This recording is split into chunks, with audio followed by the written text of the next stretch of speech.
দুৰ্গা পূজা বুলি ক'লে আমাৰ সকলোৰে হেঁপাহৰ নহয় জানো যেতিয়া মই সৰু আছিলোঁ তেতিয়া 4 দিনেই দুৰ্গা পূজা চাবলৈ গৈছিলোঁ মানে এদিনো বাদ নিদিওঁ ইমান যে হেঁপাহৰ ইমান যে ভাল লগা আছিলে সেই দিনবোৰ এইবাৰ আকৌ এদিনে ওলাই গ'লোঁ আৰু পূজা ফুৰিবলৈ যোৱা বুলি ক'লে মানে শাৰী পিন্ধিবলৈ বৰ মন যায় এইবাৰ আকৌ শাৰী পিন্ধি ওলাইছোঁ দেই কেনেকুৱা লাগিছে কমেণ্ট ছেকশ্যনত জনাব আপোনালোকে এয়া দেখিছে নহয় আমি খিচিৰি খাবৰ কাৰণে লাইন পাতি আছোঁ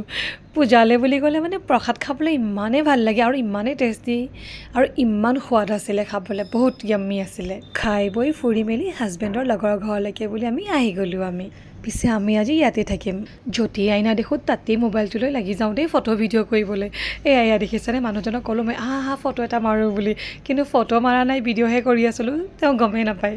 এইফালে আমাৰ বাচ্চা পাৰ্টিয়ে ফ্ৰেঞ্চ ফ্ৰাই খাই খাই কাৰ্টুন চোৱাত বিজি এইফালে ময়ো খোৱাত লাগি গ'লোঁ পিছত মই খিচিৰি খাই আহিছিলোঁ প্ৰসাদত দুবাৰ লৈ তথাপিও খালোঁ মোৰ ভিডিঅ'টো যদি আপোনালোকে আগৰ পৰাই চাই আছে তেতিয়াহ'লে ঘৰটো দেখি চাগে নিশ্চয় ধৰিব পাৰিছে যে আমি কাৰ ঘৰত আহিছোঁ বুলি হাজবেণ্ডৰ লগৰজনৰ বাংলোত আহিছোঁ আমি ইয়াত আহি আমি বহুত ভাল পাওঁ লিয়ানাহঁতেও ইয়াত আহি খুব ভাল পায় কাৰণ বহুত ডাঙৰ জেগা বহুত ডাঙৰ ঘৰ ন যিহেতু আমি ফ্লেটত থাকোঁ তো ইমান স্পেচ নাথাকে খেলিবলৈ ইমান জেগা নাথাকে গতিকে ইয়াত আহিলে লিয়ানাহঁতে খুবেই এনজয় কৰে